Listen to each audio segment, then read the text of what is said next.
Carry me home. Motherfucker. I'm actually, you're really good at just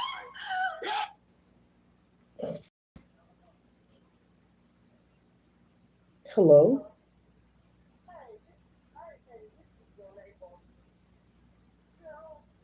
Who is this? Uh-huh.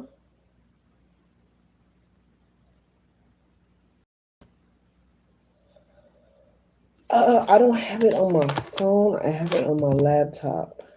You said to do what? To get in and out?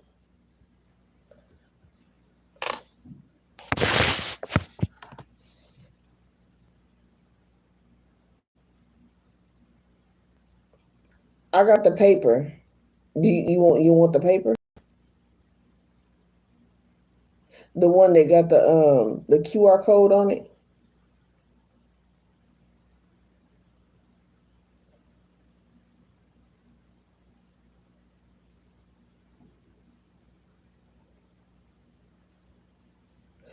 Oh, okay.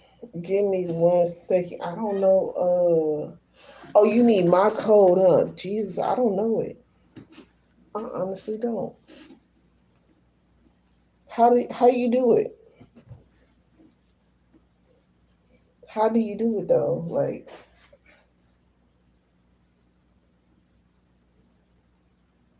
I think I did mine through online.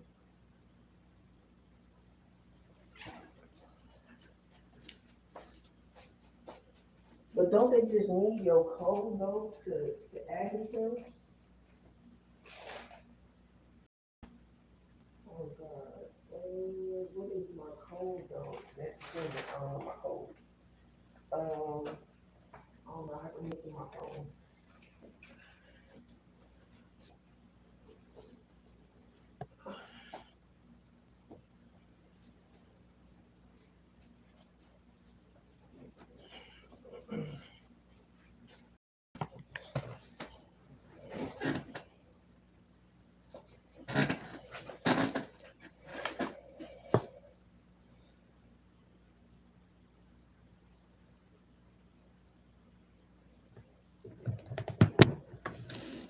Let me see if I can find it in my phone.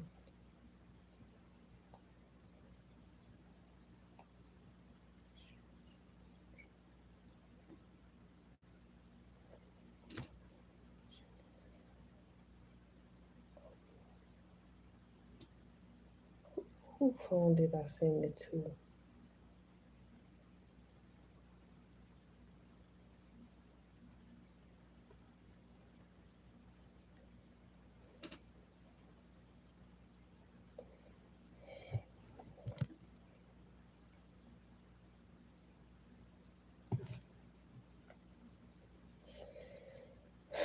Let's see, January, February.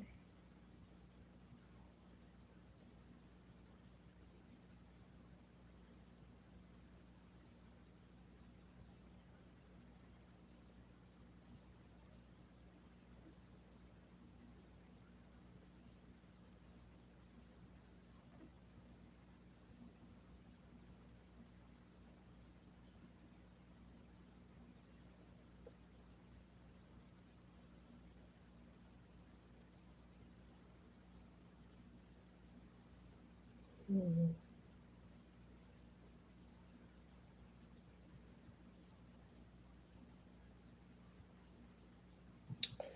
Oh, child. I wish I would have wrote it down on my paper, but I didn't even write it down. I'm looking for it though.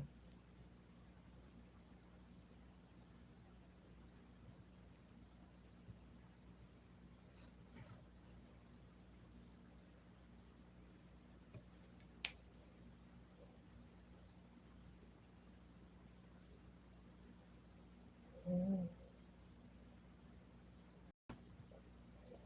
Let's see. August. Oh no, August is way too far back. I was in February, January, February.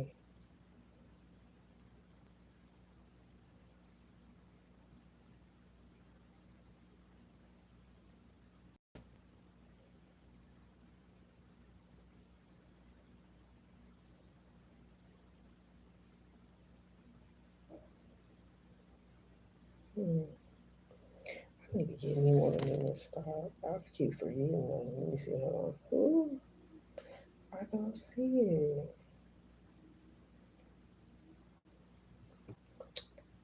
Let me check one more place. Hold on.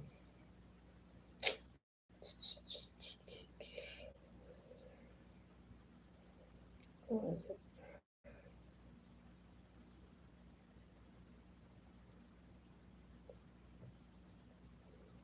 Start straining my eyes.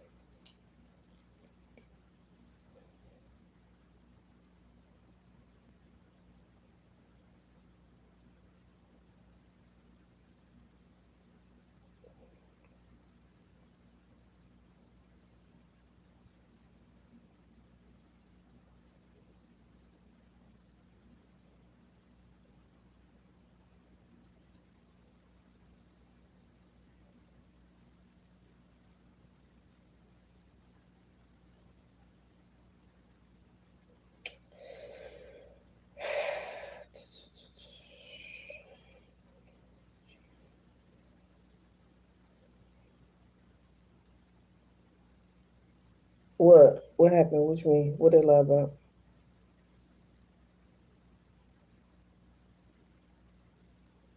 Wait, was that the new girl or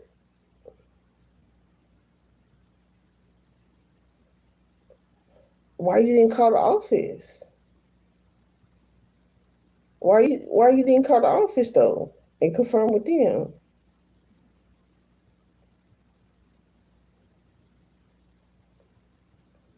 No, you have to ask the girl that's in charge now. You know, because I know there was an incident on the 8th of this month that I had with them that I did not like.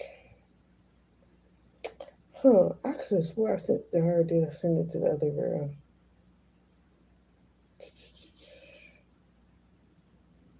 I'm surprised I don't like it.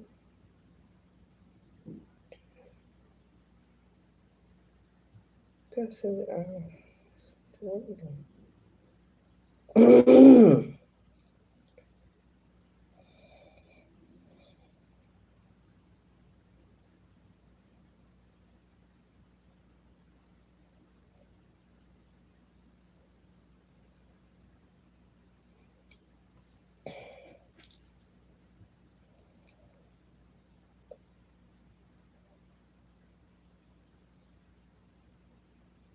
Girl, I don't use it that often. You know, I thought I was gonna be using it more often, but I haven't had to.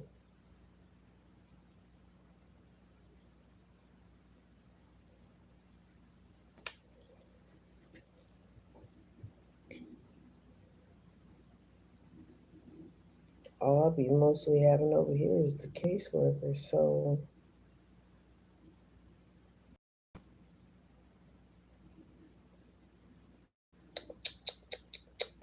dang, I didn't send it to her too. I think she did it while we were in here. So that's why.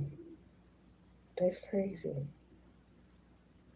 I sent it to somebody. I know I did.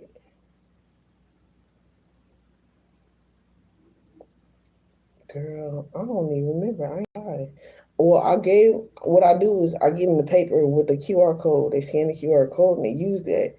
But I could have swore they need a certain code from you too in order to register.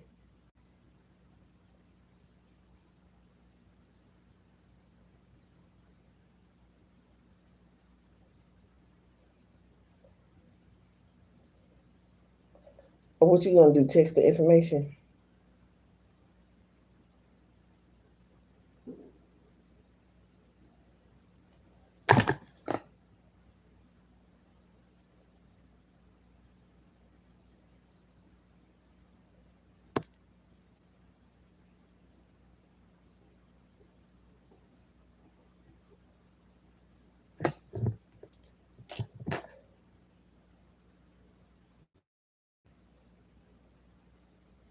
Well, if I could put the information in, I would do that. Okay. All right. All right.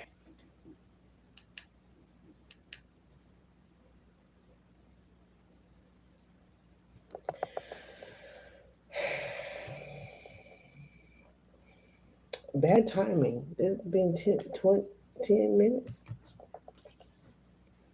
Horrible timing. Ain't got shit to do with me.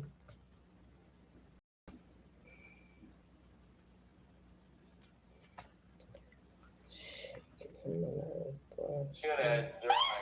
Yo, why? What you doing to my cat? Yo, my cat ain't that wide. Alright, hold up. Actually, it's pretty beautiful. Really? Yeah. Three.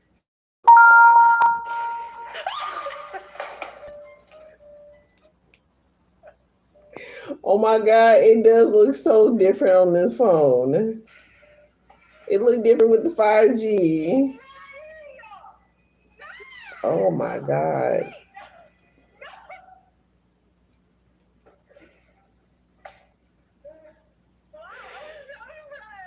All the Gap do look like that. Ah! He capping. Couldn't give you about fucking cold. You smoking crack. Shit, the fuck. Okay, y'all. Hey, y'all. Thank you for like, share, subscribing. Look, so I found a really juicy tidbit today. Hold on, let me. While I was distracted for 10 damn minutes, 11 minutes.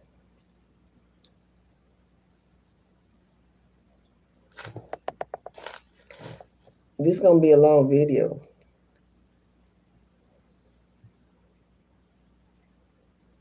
It's gonna be a long video. It was already gonna be an hour long video. The video is an hour long, bro. I want to put it on my other live through my tablet so y'all can see the video.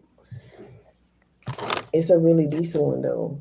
Like, this is the reason why they made the system. I love it when God be got it and line it up like the way God do. I'm not gonna lie. I love it.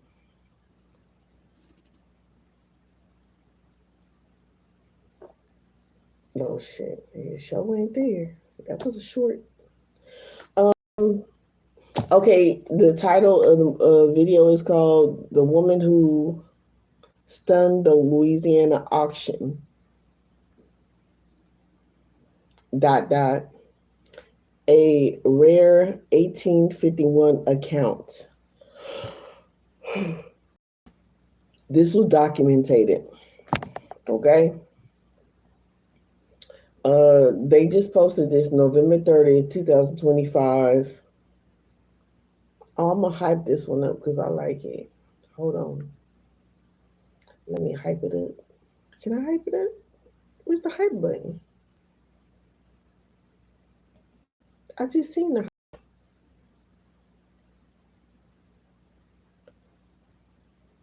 no available. What to hype? Ain't that a bitch? What the fuck that supposed to mean? I don't know. Whatever. And then it says at before the story / LTD. The YouTube emblem looks like a black background, a capital B, capital T with a feather, and it says story. Okay. And you'll see a picture of a woman on there sitting in it. I believe she's sitting in the chair. She's very, very pretty though. Um, this is the reason why they came up with the system that they did. Pretty much the unbreakable woman and how men started viewing their women as enemies. I said, "Oh my God!" It comes together also beautifully and hurtful at the same time. You know. Let's get into the story because it's very important and it's very informational.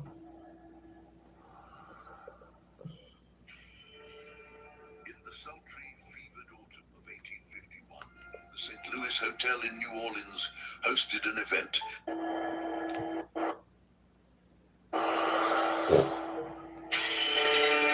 In the sultry, fevered autumn of 1851, the St. Louis Hotel in New Orleans hosted an event that defies every known principle of economic logic and human behavior. Thank you guys so much. A macabre mystery that historians have whispered about for over a century.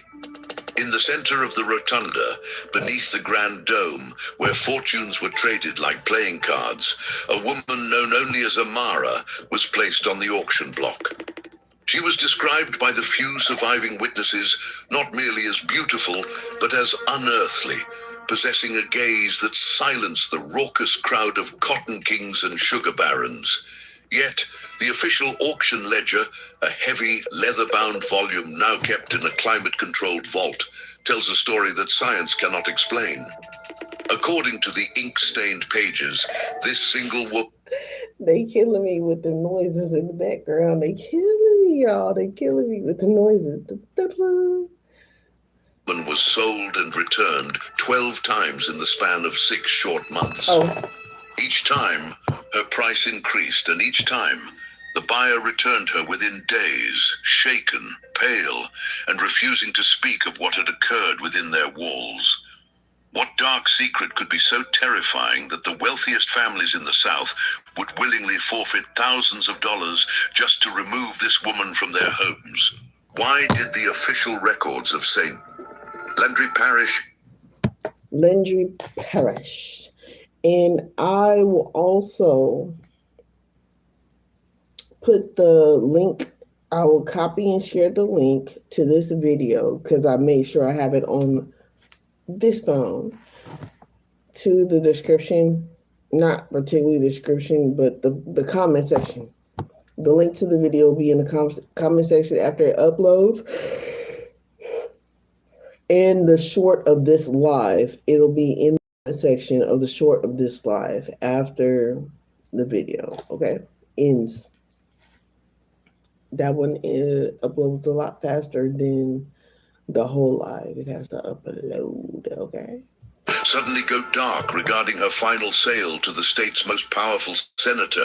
The answers lie buried in a fragmented trail of destroyed diaries, sealed documents, and a lineage of ruin that struck anyone who dared to claim ownership of her.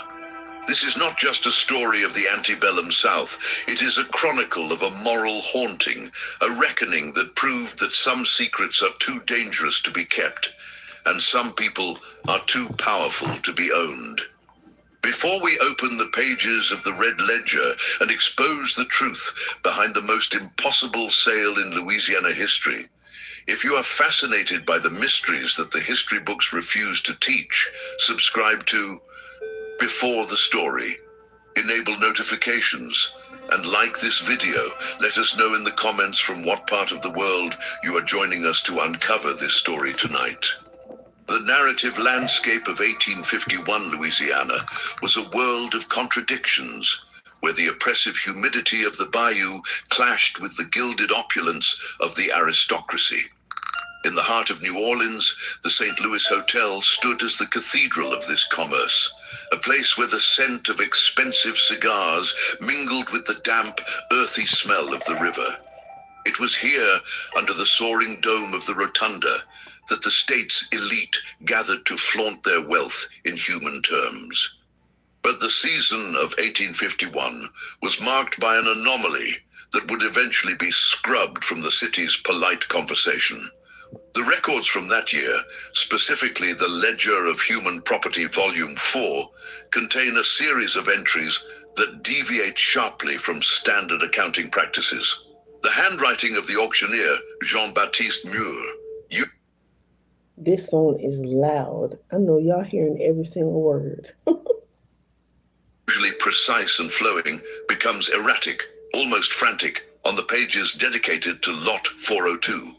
The entry introduces a woman named simply Amara. There is no surname, no plantation of origin, and no description of her skills, only the notation of her physical appearance, which Muir catalogued with an unusual mix of reverence and unease. Subject possesses a constitution of rare quality, Ledger notes, but maintains a silence that unsettles the other stock. Unlike other individuals forced onto the block who showed fear or despair, contemporary accounts suggest Amara stood with a terrifying stillness. She did not weep, she did not plead. She simply observed the men bidding on her with an expression that one observer described in a letter to his wife as the look of a judge watching a hanging. This stillness was the first sign that something was fundamentally wrong, a deviation from the expected order that went unnoticed by the men blinded by her aesthetic value. The atmosphere inside the rotunda during her first sale was electric, charged with a tension that seasoned traders could not identify. The bidding war was not driven by area, a desire to possess what was rumored to be the finest specimen ever brought to market. Yet looking back through the lens of history, the obsession seems almost pathological. Men who were known for their financial prudence threw caution to the wind, driving the price to astronomical heights that defied the market rates of the era. They were not buying labor, they were buying prestige. They were buying a trophy that they believed would cement their status at the top of Louisiana's rigid social hierarchy. None of them suspected that they were inviting a Trojan horse into their sanctuaries, a force that would dismantle their lives from the inside out. The first purchaser documented in the ledger was Henri Duguay, a cotton magnate whose fortune was as vast as it was rapidly acquired. The transaction is recorded in dry ink. Sold for $5,200 to H. Duguay. Transfer immediate. Duguay, a man known for his brash confidence and lack of superstition, reportedly laughed when a rival bidder warned him about the woman's strange demeanor. He saw only the envy in their eyes, not the warning in the silence of the room. As he led Amara away from the podium, witnesses claimed the air in the rotunda grew suddenly cold, a phantom chill that settled in the marrow of the bones despite the sweltering October heat. This climatic anomaly was dismissed at the time as a draft, but it appears in 3 separate diary entries from that day. Dugay's carriage ride back to his estate on the outskirts of the city marks the beginning of the phenomenon. His personal journals, which survived only because they were confiscated during later bankruptcy proceedings, describe an immediate shift in the atmosphere of his household. He writes of a heaviness descending upon the rooms, sensation of being watched even when alone. He notes that the dogs, usually aggressive and loyal, retreated to the furthest corners of the property and refused to bark. The servants, too, fell into a hushed them, avoiding the new arrival not out of disdain, but out of an instinctual preservation. Amara was given quarters near the main house, a placement that signaled her status as a high-value acquisition, yet she never occupied them in the way a person occupies a home. Instead of resting or working, Amara began a behavior that would become her signature in every house she entered. She would stand perfectly still in specific rooms, staring at a particular section of a wall, a floorboard, or a piece of furniture. She did not speak. She did not point. She simply directed her gaze with an intensity that forced those around her to look where she looked. Duguay initially interpreted this as insolence or simple-mindedness. He ordered her to work, to move, to acknowledge his authority, but his commands seemed to dissolve before they reached her. In his diary, the arrogance of the master begins to crack, replaced by the confusion of a man who realizes his power has no effect on the object of his domination. On the 3rd day of her presence in the Duguay household, the silence broke. It was not Amara who spoke, but the house itself. Duguay returned home to find his wife, a woman of delicate constitution who rarely involved herself in his affairs, standing in the nursery with a crowbar in her hands. She had torn open the wall that Amara had been staring at for 48 hours.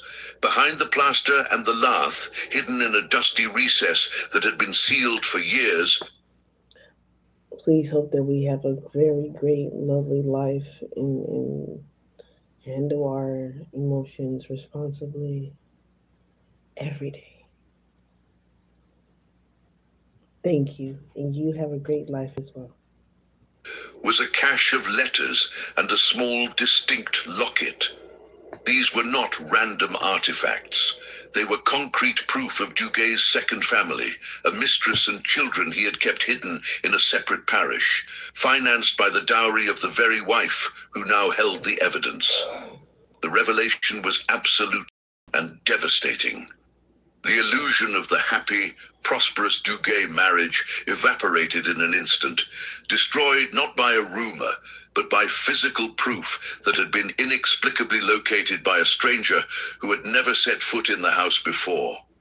Duguay's rage was catastrophic, but it was impotent against the facts. He could not punish Amara, for she had done nothing but look at a wall.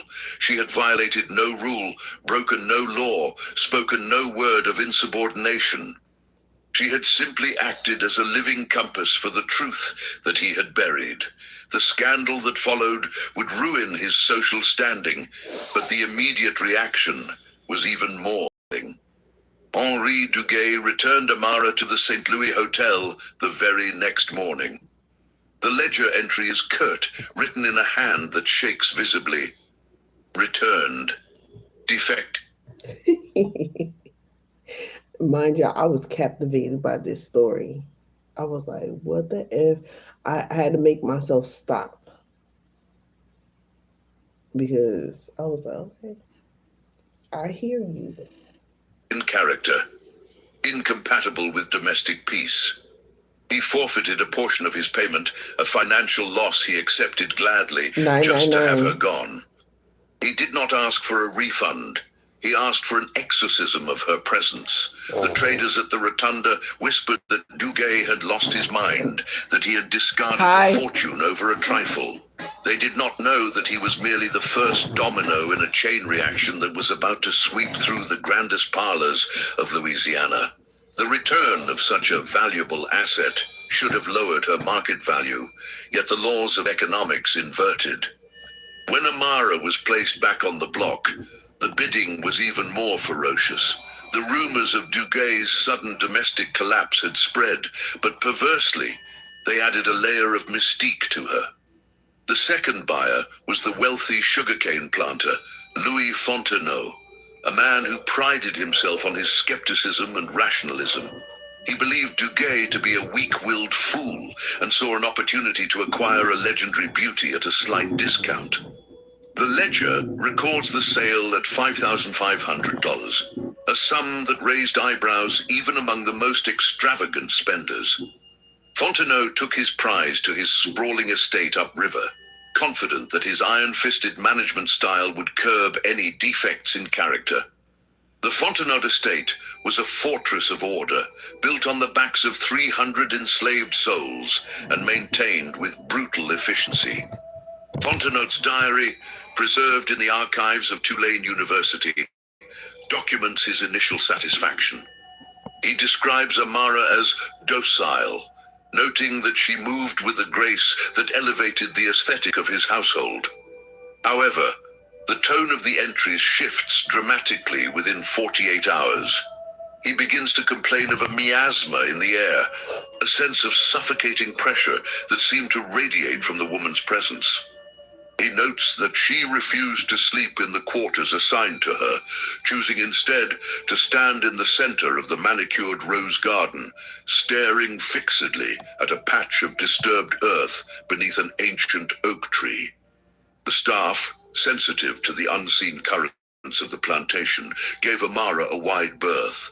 They whispered that she walked with the old spirits, that she was not entirely of this world. Fontenot dismissed these superstitions with the contempt of a man of science, but he could not ignore the behavior of his own family. His youngest daughter, a child of 6, began to speak of the crying baby in the garden, a sound she claimed to hear only when she stood near the silent woman.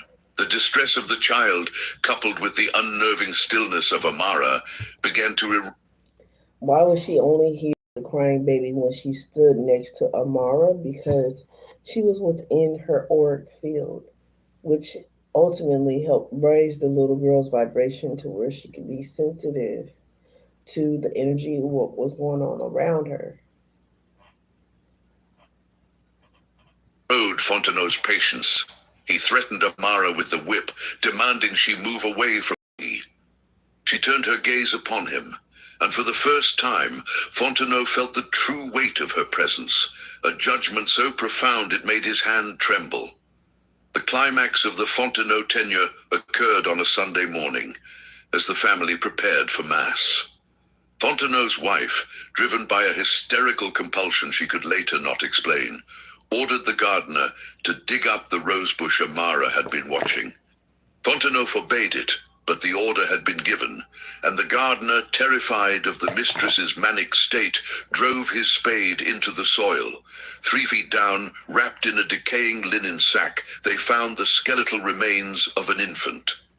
It was not a slave child, as might have been tragically common, but a baby wrapped in a blanket embroidered with the Fontenot crest, the result of a secret indiscretion Fontenot had committed with a governess years prior, a child he had personally buried to protect his reputation. The discovery shattered the Fontenot dynasty. The screams of his wife echoed across the manicured lawns, a sound of betrayal that no amount of wealth could silence. Fontenot stood paralyzed, the shovel lying at his feet like an accusation. Amara stood a few yards away, her face impassive, her duty discharged. She had not dug the hole. She had not pointed a finger. She had simply illuminated the darkness where the sin lay hidden. The mechanism of her power was becoming clear. She did not bring the chaos. She merely removed the shadows that concealed it. She was a mirror in which the moral rot of her owners was reflected with unbearable clarity. Fontenot, a man broken by the exposure of his darkest crime, returned Amara to the rotunda the next day. The ledger entry for this return is even more cryptic than the first. Returned, unsuitable, bad omen. He accepted a $1,000 loss on the transaction, a desperate fee paid to rid himself of the witness to his guilt. The auctioneer, Jean-Baptiste Mur, began to look at... Hello. And you see how they curse her?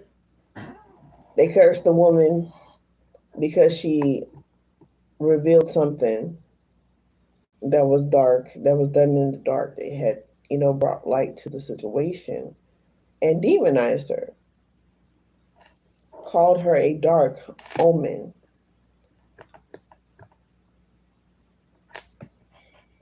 Lot 402 with a growing sense of dread. He cleaned the page, re-inked his pen, and prepared to sell her again, but the whispers in the rotunda had turned from envy to fear. Yet, greed is a powerful anesthetic. The third buyer, a judge from Baton Rouge named Etienne Leclerc, believed that he possessed the moral fortitude to handle whatever curse afflicted this woman. He was a man of the law, a pillar of rectitude who believed that order could be imposed on any chaos. He purchased Amara for $5,800, convinced that the previous owners were simply men of weak conscience. He brought her into a home that was a temple of legalism, where every book was balanced and every rule was... But Judge Leclerc had forgotten that the law and justice are not always the same thing, and his house was built on a foundation of legal fictions. Amara's time with the Leclercs was the shortest of all. She lasted only 2 days. She did not stare at a wall or a garden. She stood in the judge's private study, her eyes fixed on the heavy iron safe where he kept his most sensitive documents. The judge found her there in the middle of the night, standing like a statue in the moonlight. He ordered her out, but she did not move. Enraged, he reached for his pistol, but before he could escalate the violence, his own son entered the room. The young man, curious about the strange woman... I wonder if this is the woman that they made out of the Statue of Liberty.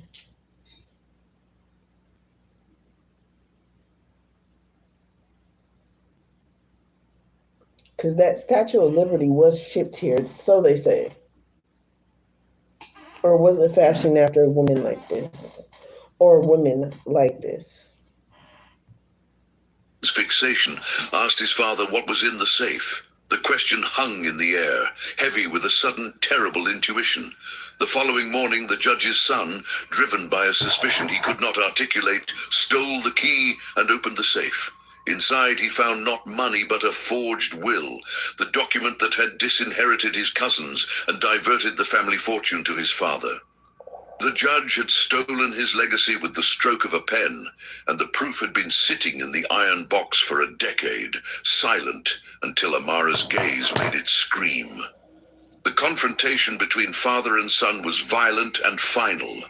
The judge was exposed as a fraud, his reputation as a man of honor decimated by a single piece of paper. Amara was returned to the auction block within the hour. The judge did not even speak to the auctioneer. He simply left her there and fled the city. The pattern was now undeniable. 3 families, 3 secrets, 3 ruins. The legend of Amara had transcended the gossip of the rotunda and entered the realm of folklore. She was no longer just a woman. She was a curse, a wandering conscience that could not be bought, only rented at the cost of one's soul. And yet, the line of buyers did not diminish. It grew. By November 1851, the Red Ledger begins to look less like a sales record and more like a catalogue of social demolition. The entries accelerate, becoming a blur of transactions that span the breadth of Louisiana's aristocracy. A shipping magnate from Algiers buys her on a Tuesday and returns her on a Friday, after his wife discovers receipts for a secret gambling debt that had leveraged their entire fleet. A plantation owner from Pointe Coupée holds her for a week, only to have his entire labor force stop working in a spontaneous act of passive resistance that Thank you guys for the like, share, subscribe. Thank you guys so much. I ends only when y'all. Amara is removed from the property. In each case, the chaos is preceded by her silence and her gaze. The accumulation of evidence from this period is staggering. Court records from 5 different parishes show a spike in divorce filings, disinheritance suits, and sudden bankruptcies that correlate perfectly with the dates of Amara's residency. Letters between the wives of these prominent men, preserved in dusty attics and historical societies, reveal a terrifying consistency. They speak of the Lady of the Ledger not with hatred, but with a strange trembling awe. She does not sleep, one wife wrote to her sister. She stands in the hallways like a ghost of judgment. My husband cannot look at her, and because of that, I know he is hiding something. The sheer statistical impossibility of her returns began to attract attention beyond the circle of buyers. The auctioneer, Murray, tried to hide the pattern using different aliases in the catalogue. The Nubian Beauty, the Silent Pearl, the St. Landry Gem, but the buyers knew. They recognized her not by her name, but by the stillness that surrounded her. The price continued to rise, driven by a perverse logic. If she destroyed the man before you, it was because he was weak. If you could tame her, if you could endure her presence without collapsing, you would prove yourself the ultimate patriarch, the man with no sins to hide. This hubris fed the cycle. A man with no sins to hide.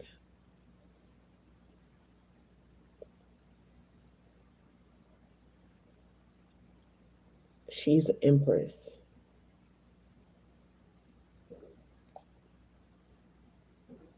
Sins mean not of your flesh, not of this world. Right?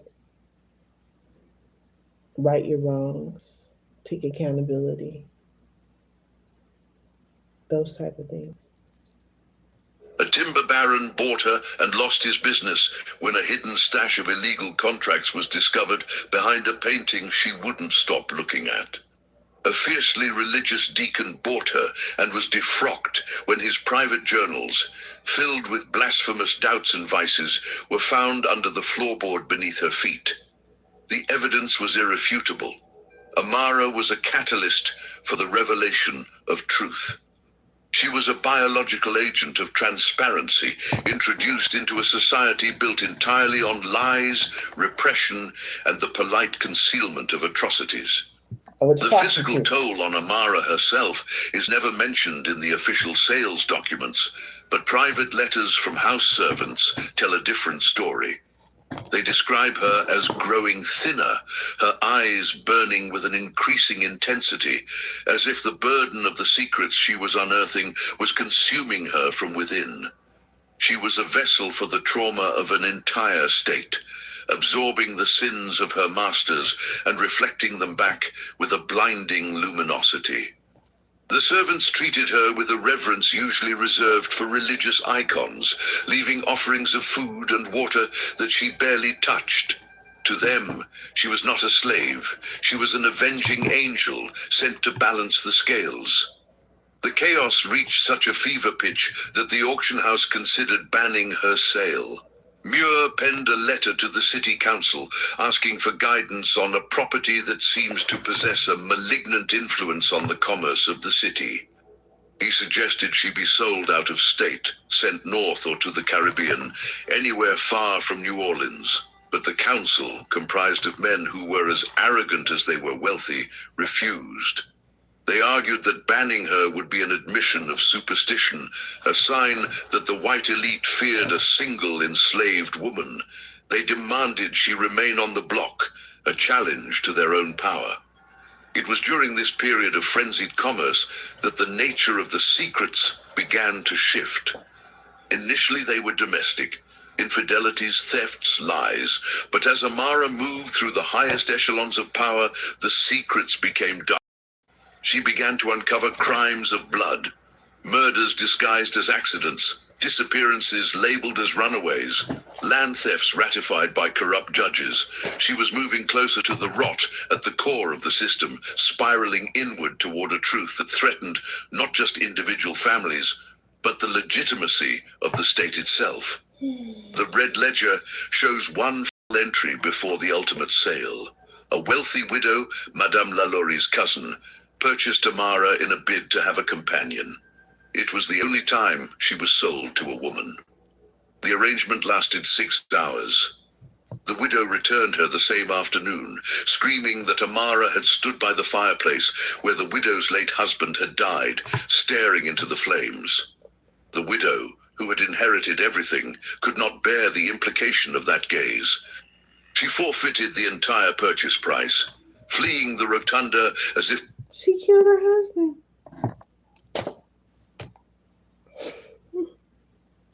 She killed her husband. Oh my God. Pursued by furies. By December, Amara had been sold 12 times. She had destroyed 12 reputations, ended 4 marriages, and triggered 3 criminal investigations. She was the most dangerous object in Louisiana, a human bomb waiting for a detonator. And yet, the ultimate buyer was already making his way to New Orleans, a man who believed that he alone possessed the power to silence the past. He did not want a servant. He wanted to bury a memory. Amidst the swirling rumors and rising panic, a man of science attempted to rationalize the phenomenon. Dr. Julien Fortier, a Creole physician renowned for his studies on the nervous constitution of the enslaved population, requested permission to examine Amara during one of her brief interregnums at the hotel. His private casebook, a leather-bound volume filled with precise anatomical sketches and clinical notes, offers the first and only medical perspective on the woman who was terrorizing the aristocracy. Fortier approached the examination with the skepticism of a positivist, convinced that the curse was a mass hysteria induced by superstition and guilt. Fortier's notes from November 14, 1851, describe his initial encounter. "The subject presents no physical abnormalities," he wrote. Heart rate is slow, remarkably steady, no signs of fever, palsy, or mania. Her gaze, while direct, does not suggest the vacuity of the feeble-minded, but rather a hyper-awareness that is clinically disquieting. He attempted to engage her in conversation. 1818 to 1893, the American Indian tribes.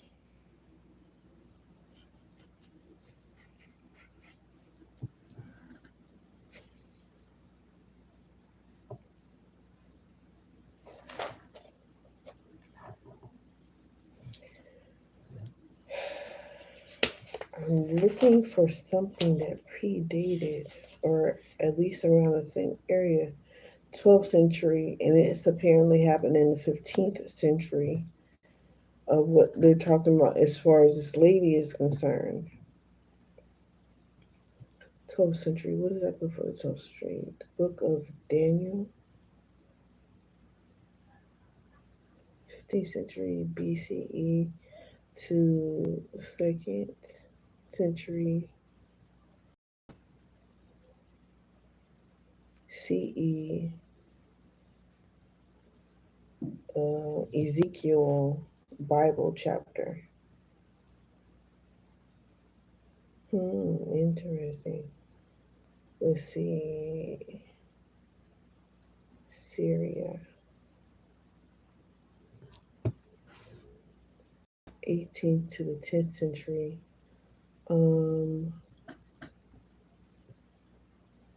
The alphabet was written 8th century to the 10th century.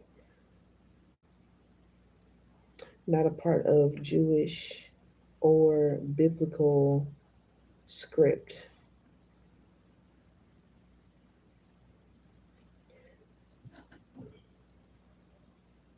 The enmity, the enmity, the enmity created Adam. Oh,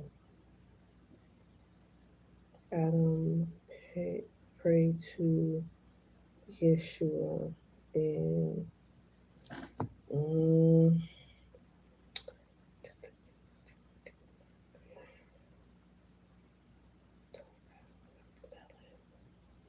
this is going back to the beginning. Baby lying like a motherfucker.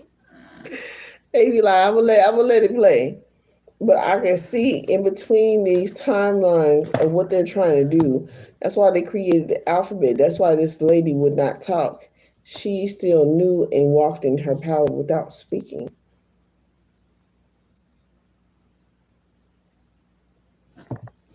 I tend to do that a lot. To test her cognitive faculties, but she remained mute. It was only when he placed his hand on her shoulder to check for muscle rigidity that he recorded a strange physiological reaction. Upon contact, the subject's skin temperature appeared to drop, and I experienced a sudden, inexplicable vertigo, accompanied by a fleeting visual disturbance, a sensation of seeing smoke where there was none. Dr. Fortier, shaken but determined, formulated a hypothesis that was radical for his time. He posited that Amara was not the source of the chaos, but a passive reflector. In a letter to a colleague in Paris, he theorized, "It is my belief that this woman possesses a nervous sensitivity so acute that she acts as a mirror to the subconscious anxieties of those around her. She does not know their secrets. She merely resonates with the physiological suppression of their guilt. The men who buy her are not afraid of her. They are afraid of the reflection she offers. She is a biological divining rod for the concealed conscience." This mirror theory explains the specific nature of the events. Amara did not lead the wives to the hidden letters or the buried bodies. She simply gravitated toward the source of the tension in the house. When a man suppresses a crime, he creates a psychological void, a point of immense stress. Fortier argued. Now look at this. In the 1800s, bison going extinct in the 1800s. Women's Suffering Movement, North USA. 16, and this is after this was going on with her. 1898, first public library. And this is, of course, after the alphabet was made. 1880s, 1920s, the six-pointed star, the Star of David, the defining, symbolizing feminine energy. 1700s to early 1800s, 19th century. So, like you said, between 15th and the 19th century, the suppression of women started. KJ second, the second of England overthrew by William III. Yeah, this is when it's like I said, Trump was wrong because he make fun of like Sacagawea and Pocahontas because they were black. They were melanated women. And they used to marry into young women, like 16, you know what I'm saying? Like real young.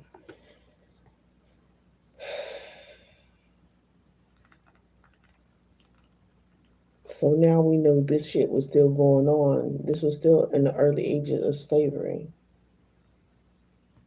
in the 1800s. That Amara was naturally drawn to these voids, standing near the physical evidence, because that was where the psychic pressure was highest. She was not a witch. She was a symptom of a diseased society.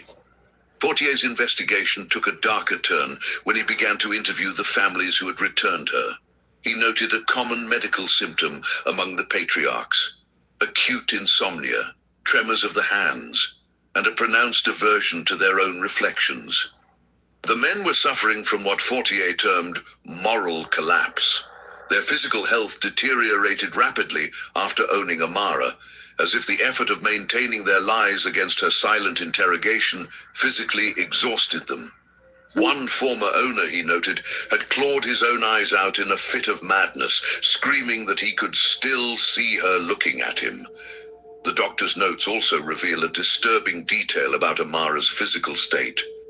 Despite being sold and moved repeatedly, despite being fed the meager rations of the auction house, she showed no signs of fatigue or malnutrition. "It is as if she is sustained by something other than bread," Fortier wrote in the margins of his journal. "She feeds on the revelations. With every family that falls, she appears stronger, more luminous. It is a parasitism of truth." This observation led Fortier to fear for his own safety.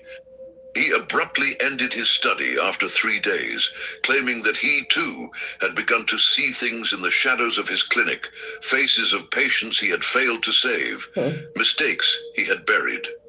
Fortier's final entry on the subject is a warning that went unheeded. He advised the auctioneer Muir that Amara was medically incompatible with the institution of slavery. He argued that a slave must be a blank slate upon which the master writes his will. Amara, however, was a mirror that wrote the master's will back onto him. "You cannot own a reflection," Fortier warned. "If you try to grasp it, you will only cut your hands on the glass." The medical community dismissed Fortier's theories as fanciful, but his hypothesis remains the most compelling explanation for the events of 1851. 1851, because you know why? Plum Island was pretty much created and founded 1954. So in all this time of unaliving, experimenting, and creating ways of entrapment, of saying, oh, well, this person is, mentally insane, when they're actually spiritually gifted.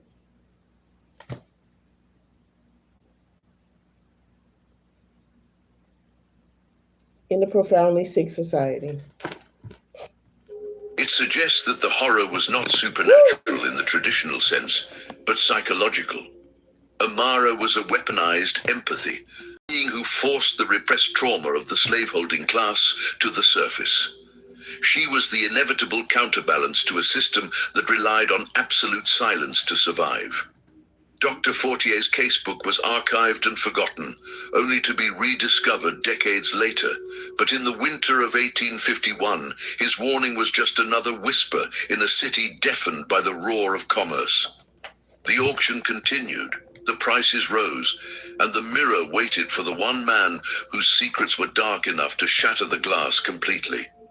By December, the impact of Amara's presence had migrated from the ledgers of men to the parlors of women. The social fabric of Louisiana's elite, usually woven tight with protocol and decorum, began to fray. A network of correspondence between the wives, daughters, and sisters of the parish patriarchs reveals a shift in the narrative. To the men, Amara was a liability, a curse to be expelled. But to the women trapped in marriages defined by silence and deception, she became something else, a dangerous fascination. They began to call her the truth teller. The letters of Madame Delphine, a prominent socialite whose husband had narrowly avoided buying Amara, serve as a chronicle of this fracture. The men are terrified.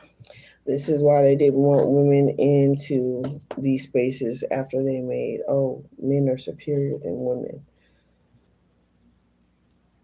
Looking at Etruscans and Vatican Hill, Aryans, Aryans,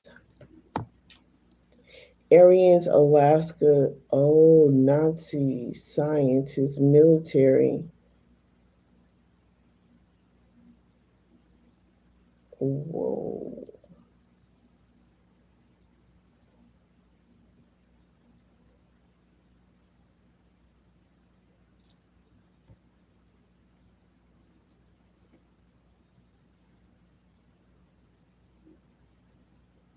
Why they were scared to get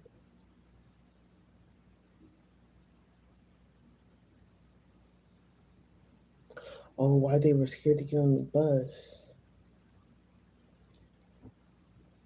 She wrote to her cousin in Natchez. They speak of her as a witch, a demon. But I have seen the way the women look at her when she passes in the street. It is not fear in their eyes. It is hunger. They want to know. They want to know where the money goes, who the children in the village resemble, why the study door is always locked.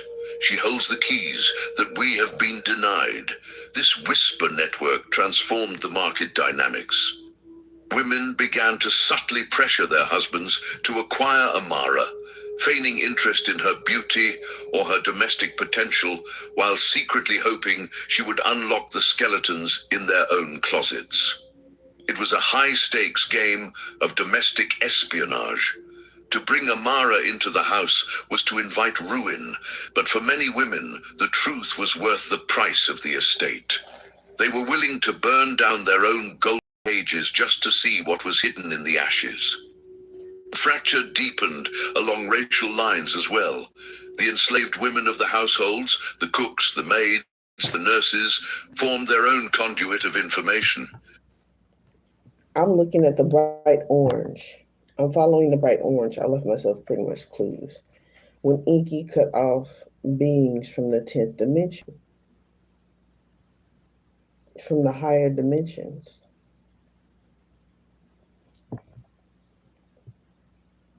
Cat has 9 lives. Many deaths and rebirths. Symbol of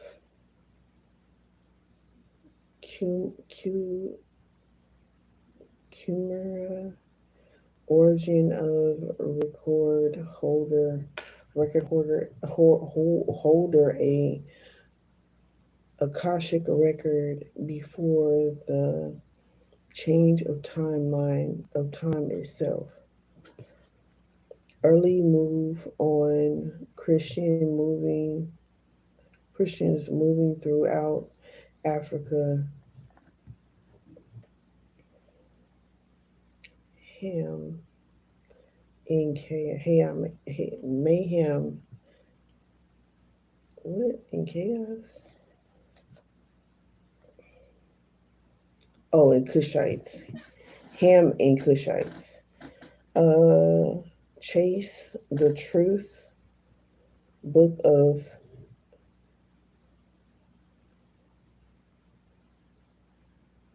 Enoch and Jubilee,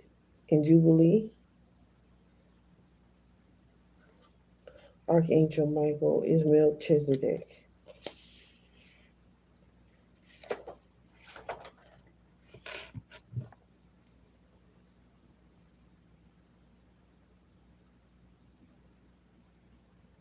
And then it goes into the ancient symbolism, trying to warn us of what they were already doing.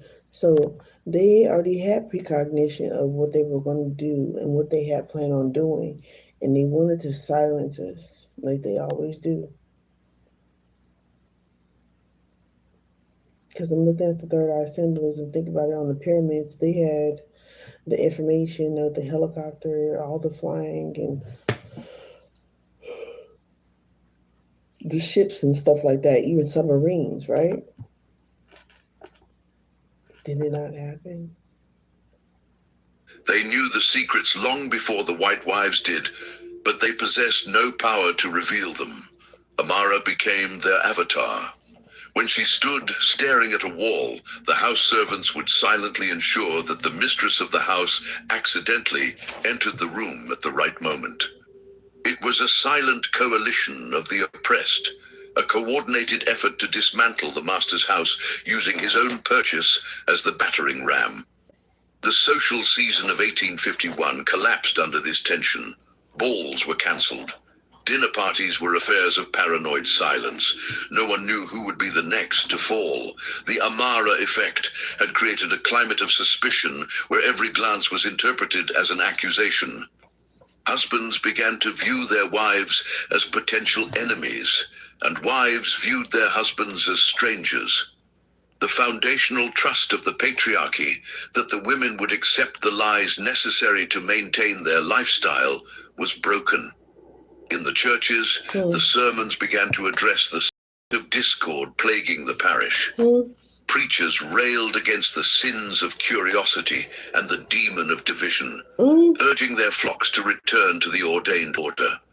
But the pews were filled with people who had seen the truth, and platitudes could not put the genie back in the bottle. Amara had proved that the divine order was a facade for human corruption. The spiritual authority of the church, which had long sanctioned the system of slavery, was being eroded by the revelation of the sins it protected. One particularly telling incident involved the wife of a wealthy banker who, after Amara exposed her husband's embezzlement of church funds, stood up in the middle of Sunday service and walked out, followed by her 3 daughters.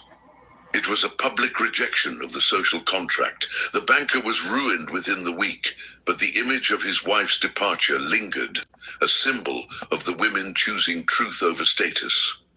The records from this time show a spike in legal filings for separation of bed and board, a rare and scandalous step in 1851. The women were emboldened.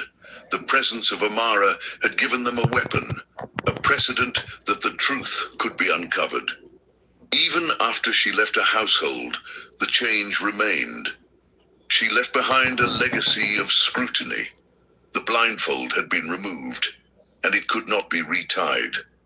As Christmas approached, the tension in New Orleans was palpable. The city was holding its breath, waiting for the final act. The red ledger lay open on the auctioneer's podium, lot 402 listed one last time. The community was fractured, the families divided, and the stage was set for the entry of a man who believed he was immune to the consequences of his history. Senator Leonidas Thorne was coming to buy the truth-teller, and he intended to silence her forever. On December 20th, 1851, The final sale of Amara took place, an event documented not just in the auction ledger, but in the political columns of the New Orleans Picayune.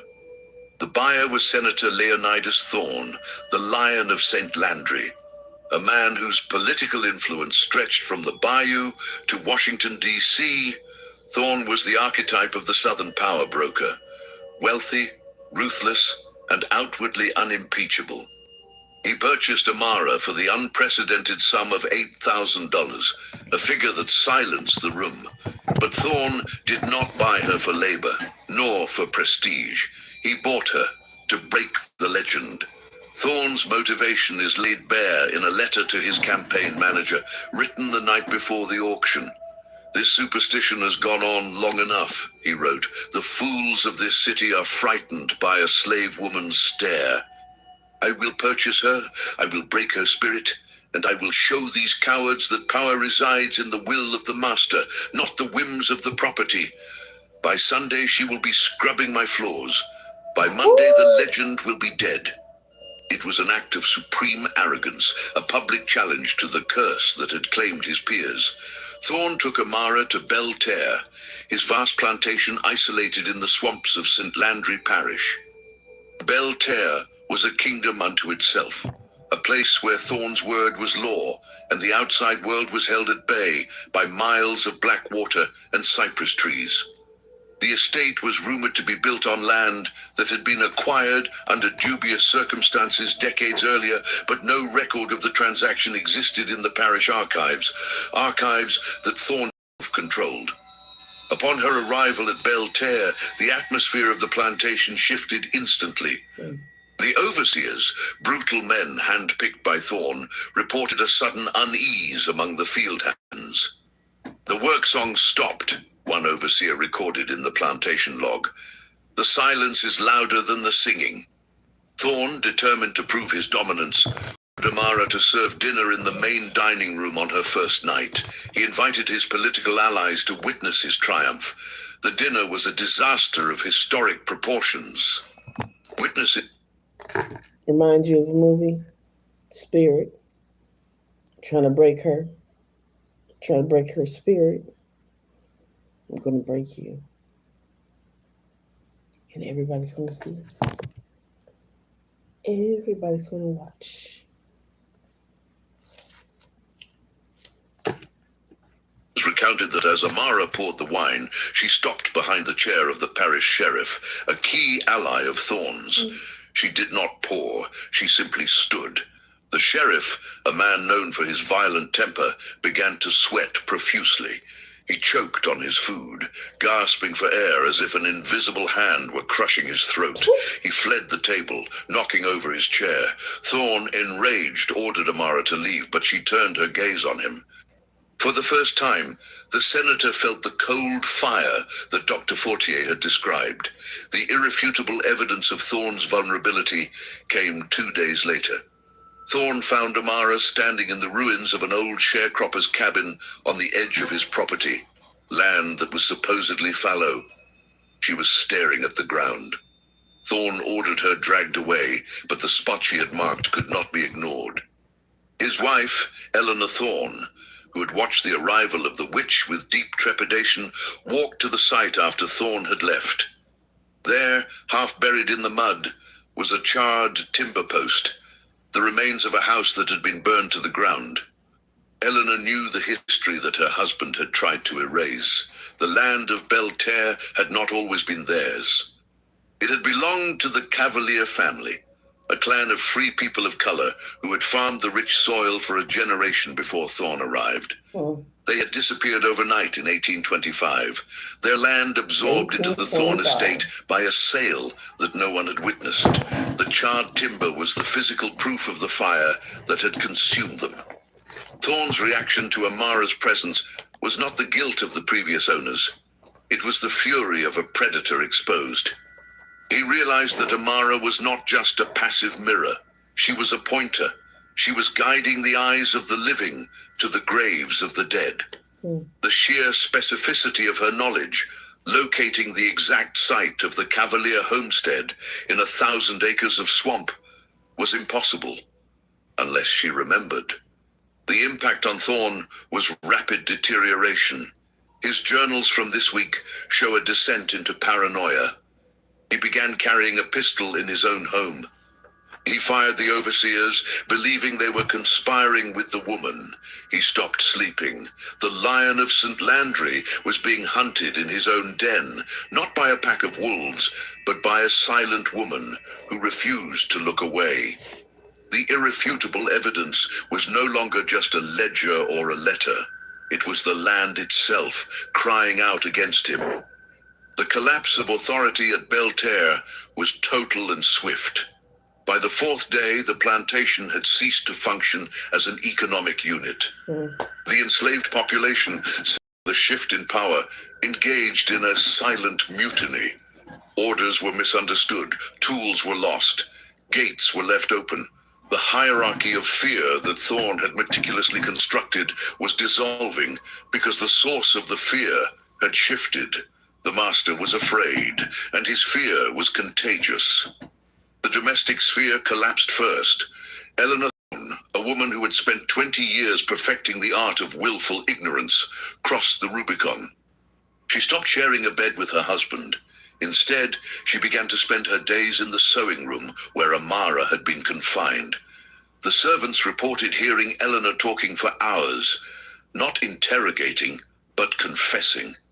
She spoke of the nightmares she had endured, the screams she had heard years ago and pretended were the wind. Amara listened, her silence acting as a vacuum that drew the poison out of Eleanor's soul. The collapse extended to the staff. The head housekeeper, a formidable woman named Sarah, who had served the Thornes for decades, stopped enforcing the senator's rules.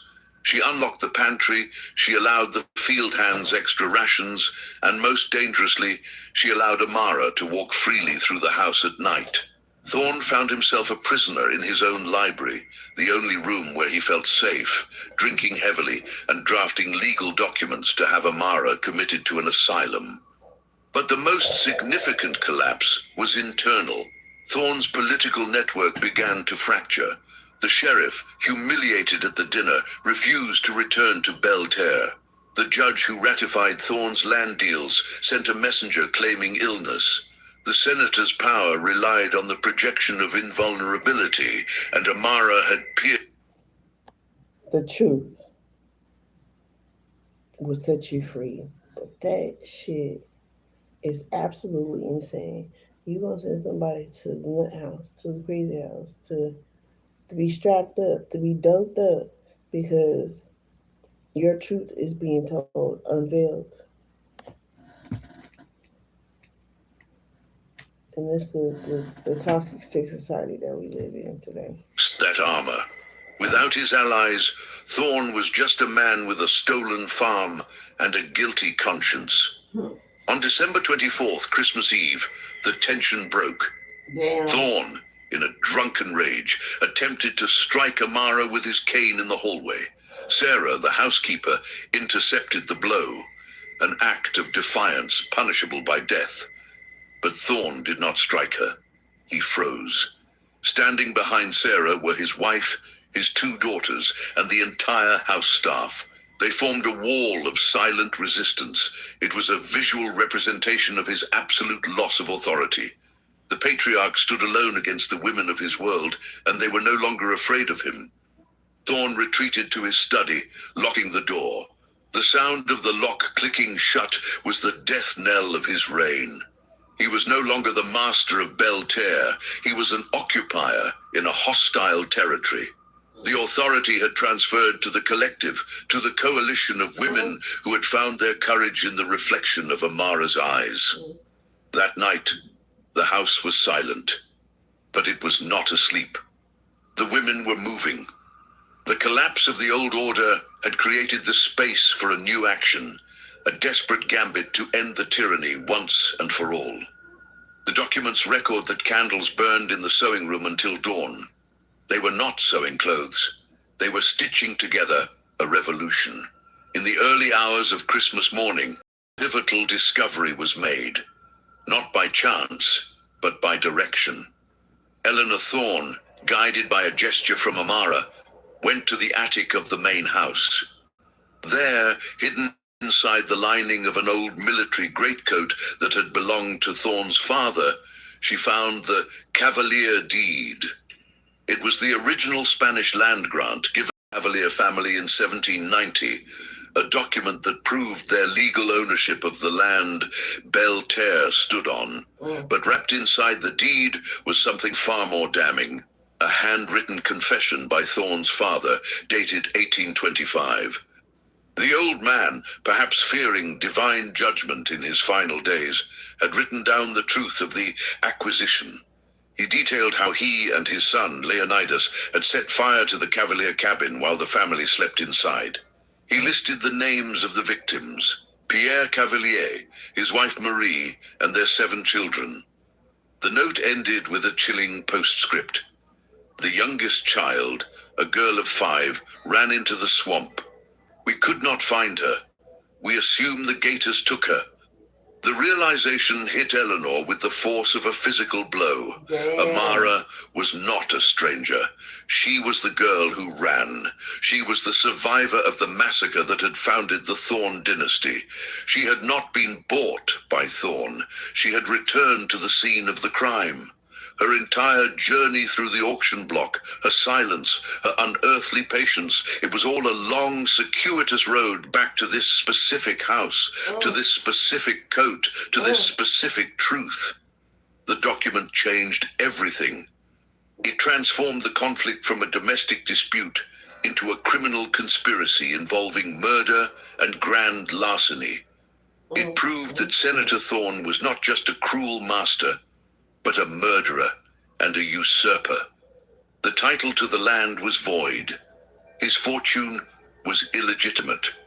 Every dollar he possessed was fruit of the poisonous tree. Eleanor showed the documents to Sarah and the daughters. The women looked at the yellowed paper, then at the senator's study door, then at Amara. The mystery of her impossible nature was solved. She was not a natural entity. She was a witness with a perfect memory, waiting for the moment when the evidence could be found. Her power was the power of the survivor.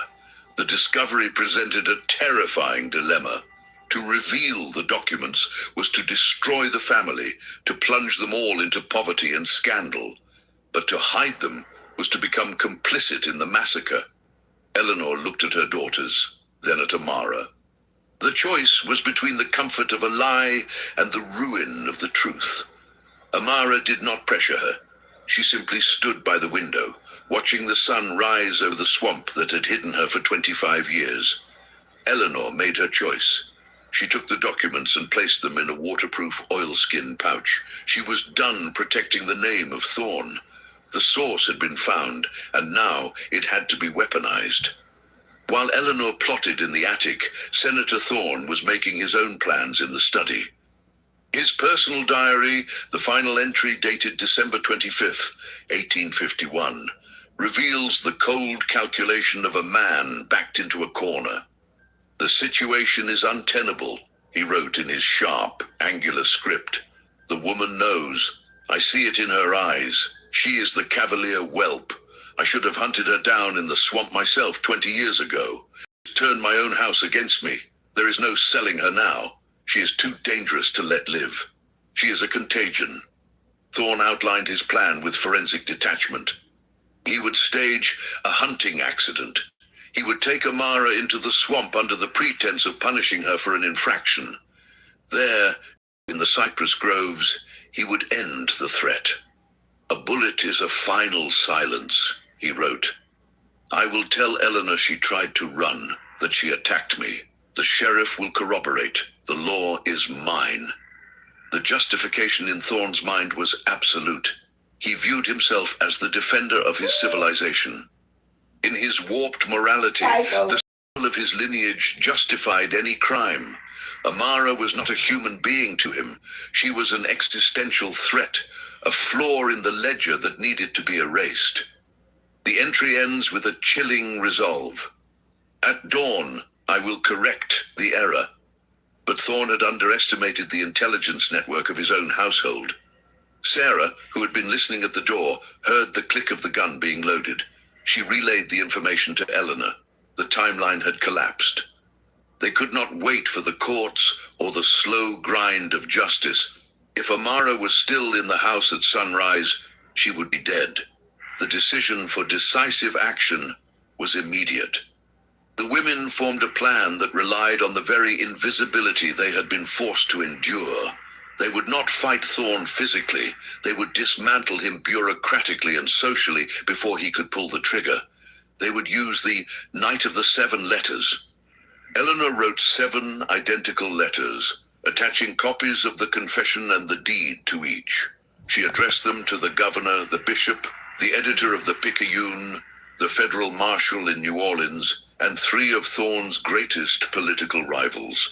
The plan required 7 riders to leave the plantation simultaneously in different directions. Thorn could stop 1, perhaps 2, but he could not stop 7. The suspense of that night was agonizing.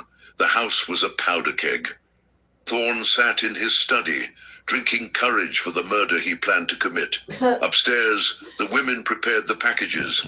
Outside, the stable hands, alerted by Sarah, quietly saddled the fastest horses. It was a conspiracy of the righteous, a unified front of white and black women, servants and mistresses, working together to save the life of the one woman who had saved their souls. The most poignant document of the entire saga is not a diary or a deed, but the testimony of the stable boy, young Marcus, given to a federal inquiry years later. He described the scene at 3:02 a.m. on December 26th. The moon was high, he testified. The mistress Eleanor came down to the stables herself. She didn't look like a rich lady that night. She looked like a soldier. She handed us the oilskin packets and said, "Ride like the devil is chasing you, because he is." As the riders thundered out of the gates, the noise woke Thorn. He rushed to the window, pistol in hand, and saw the 7 shadows scattering into the darkness. He fired a shot into the night, a futile gesture against the inevitability of his ruin. He knew instantly what had happened. The information was out. The quarantine was broken. Thorn ran to the sewing room to kill Amara immediately, abandoning the pretense of the accident. He kicked down the door, screaming her name. But the room was empty. The window was open, the curtains fluttering in the cold wind. On the floor lay a single object. The iron shackles he had bought for her, unlocked and arranged in a perfect circle. There was no footprint on the rug, no sign of struggle. Amara had simply vanished. The interpretation of this moment has divided historians. The skeptics argue she climbed out the window and fled into the swamp she knew so well.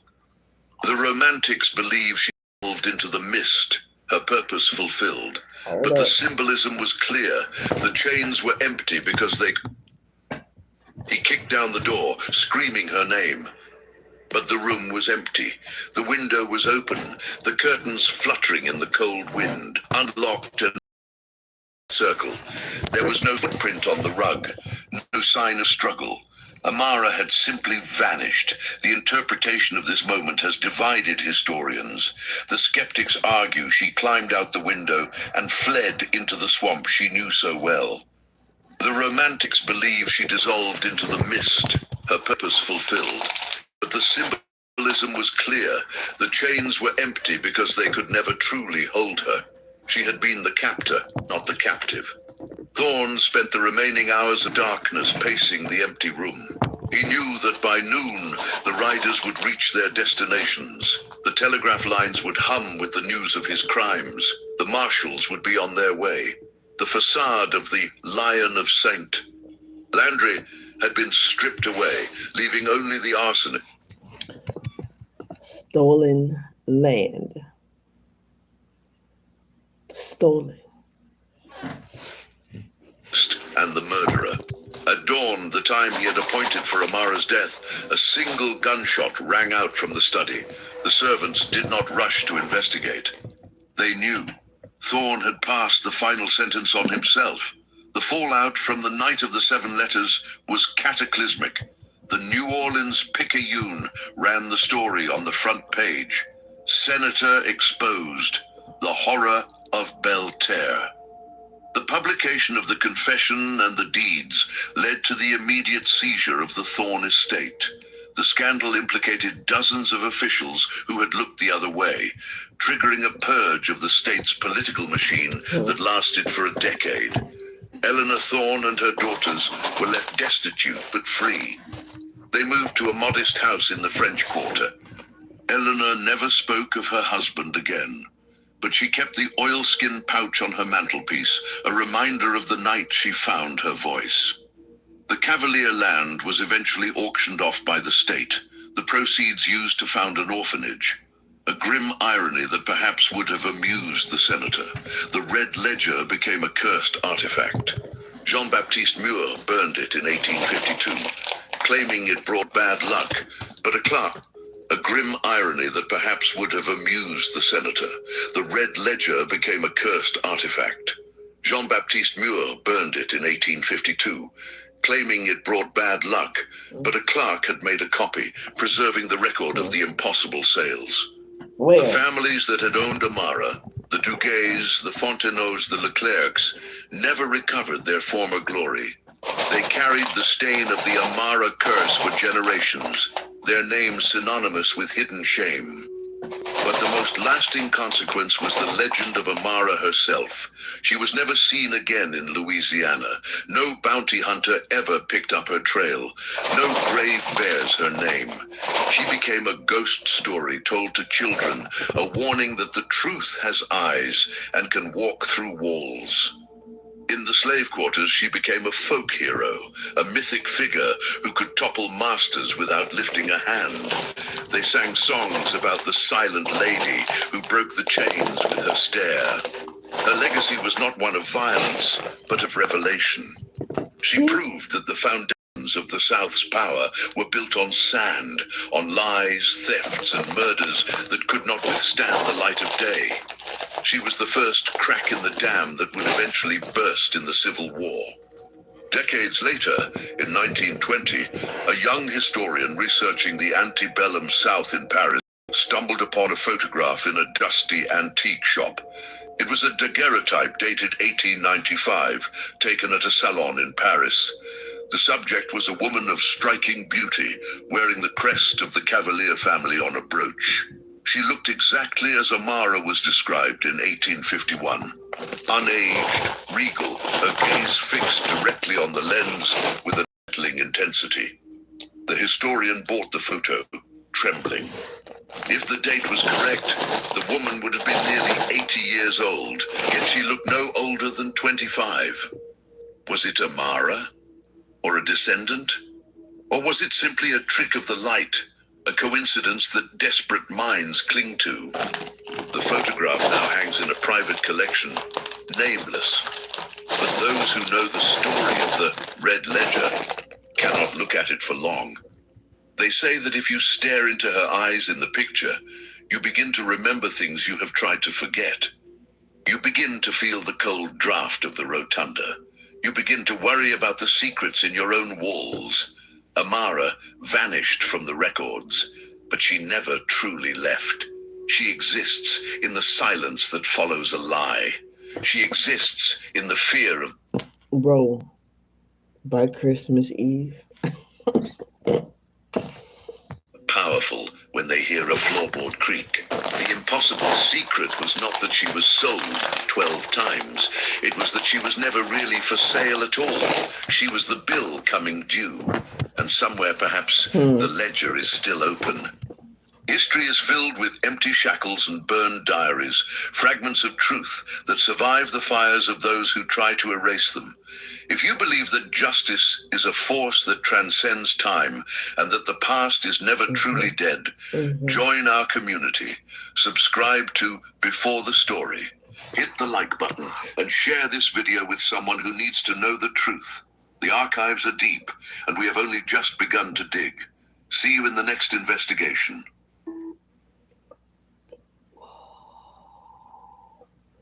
Wife got nothing. Slave got it all. What the fuck? That's crazy, bro.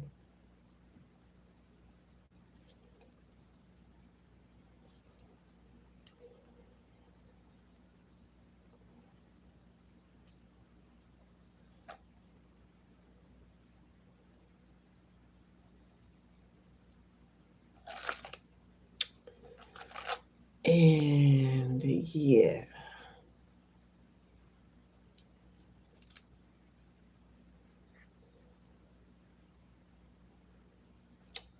What?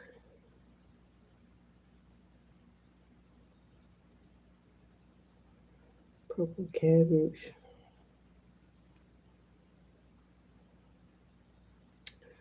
What about purple yam? So,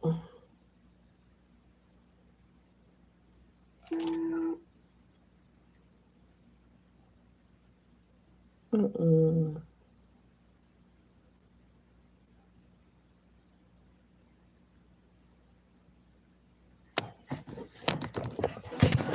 That's crazy. It's crazy. I said, remember I told y'all we were talking about Papa Legba talking about the CIA and the voodoo doll and stuff, and I was like, I had a dream. It was about my friend that had passed away, and then it was something about the eyes. Like his eyes changed colors too. Like, but in the dream, his eyes changed color, and not only his eye, but his whole face. And I was like, "That's Papa Legba." I said, "Oh shit!" And it looked just like this. I swear to God. Whoa. So when our eyes change color, mm,